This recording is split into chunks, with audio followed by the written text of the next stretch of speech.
ब्रह्मोस एक ऐसा नाम जिसे सुनते ही हर दुश्मन कांप उठता है। यदि हम ब्रह्मोस को भारत का ब्रह्मास्त्र कहें तो इसमें कोई गलती ना होगी। जिस प्रकार रामायण में जो राम के तीर थे वो एक बार छोड़े जाने पर दुश्मन को नष्ट करके ही छोड़ते थे और नष्ट होने के पश्चात वो तीर उनके तरकस में जाकर गिर जाती थी, ठीक उसी प्रकार हमारा ब्रह्मोस मिसाइल है। एक ऐसा मिसाइल जो एक बार दाग दिए जाने पर दुश्मन के टारगेट को बिना खत्म किए हुए वापस नहीं आता। इसे भारत ने अपने सबसे पुराने मित्र मुल्क रशिया के साथ मिलकर डेवलप किया है और इसके आप स्पीड का अंदाजा इस बात से लगा सकते हैं कि यह साउंड के स्पीड से 7 गुना तेज रफ्तार से चल सकती है। इसका निशाना अचूक है। इतने कामयाब हथियार होने के बाद भी आखिर रशिया इसका इस्तेमाल क्यों नहीं करता? इसी दिलचस्प क्वेश्चन के बारे में डिस्कस करेंगे इस पूरे वीडियो में और यह भी हम जानने की कोशिश करेंगे कि एक क्रूज मिसाइल आखिर काम कैसे करता है।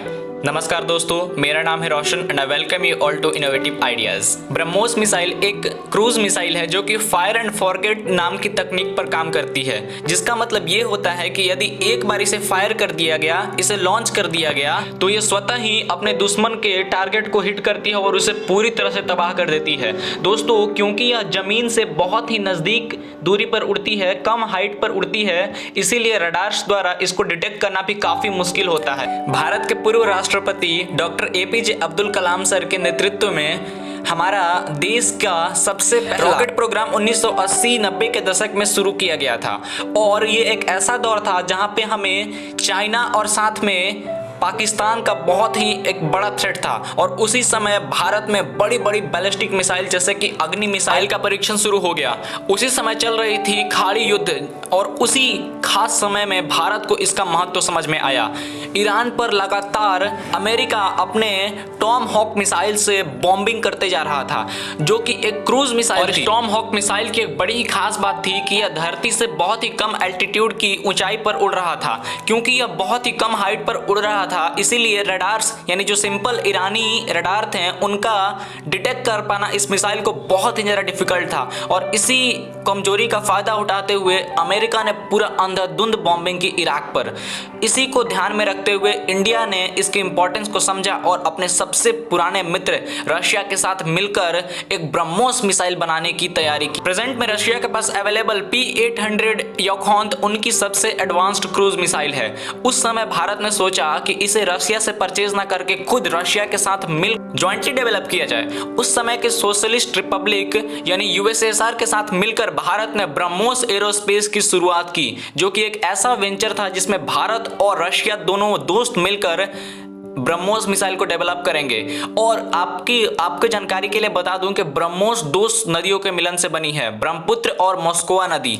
नाउ इस ब्रह्मोस के डेवलपमेंट में जहां रूस ने इसके प्रोपल्शन सिस्टम में हेल्प की, वहीं भारत ने इसके नेविगेशन सिस्टम को डेवलप किया।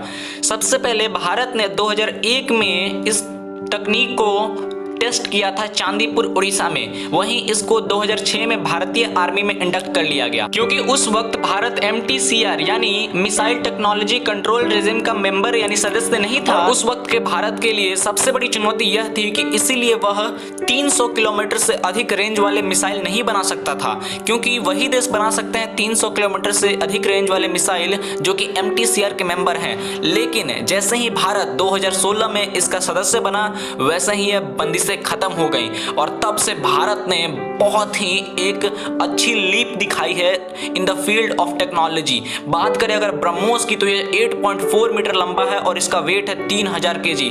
दोस्तों, ये 200 से 300 kg के परमाणु बम पे ढो सकता है और ये इसकी स्पीड है मैक 3। नाउ इतनी दमदार मिसाइल होने के बावजूद भी रशियन आर्मी आखिर इसका इस्तेमाल क्यों नहीं करती? तो इसका कारण है कि P-800 योखोंत जो कि एक क्रूज सुपरसोनिक मिसाइल है, वो भी लगभग वही टेक्नोलॉजी पर बनाई गई है जिस टेक्नोलॉजी पर ब्रह्मोस मिसाइल बनाया गया। और वर्ल्ड के सुपर पावर रशिया को यह बात बिल्कुल भी नहीं जमती कि वह उस मिसाइल को खरीदे जो कि रशिया के ही तकनीक पे बनाई गई है। दोस्तों, बहुत खुशी की बात है कि भारत का DRDO ब्रह्मोस 2 जो कि इसका सुपरसोनिक वेरिएंट है उसे भी तैयार कर रहा है और ये इतना ज्यादा एडवांस होगा कि इसकी स्पीड मैक 7 हो जाएगी।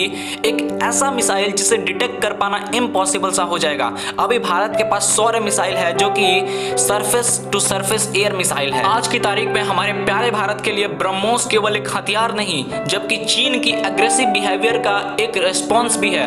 और अभी हाल ही में वियतनाम और फिलीपींस जैसे देशों को चाइना जो परेशान कर रहा है, भारत ने निश्चय किया है कि इन्हें भी हम ब्रह्मोस मिसाइल सप्लाई करेंगे। और आपको जानकर बहुत खुशी होगी कि ब्रह्मोस का सबसे पहला इंपोर्टर होगा द कंट्री ऑफ फिलीपींस, और वो फाइट करेगा चाइना से। दोस्तों, यदि मैं आपसे कहूं कि दुनिया की सबसे सुंदर इमारत एक रोबोट द्वारा बनाई गई है, तो क्या आपको विश्वास होगा? इसके बारे में अधिक जानने के लिए राइट साइड के वीडियो को क्लिक करें।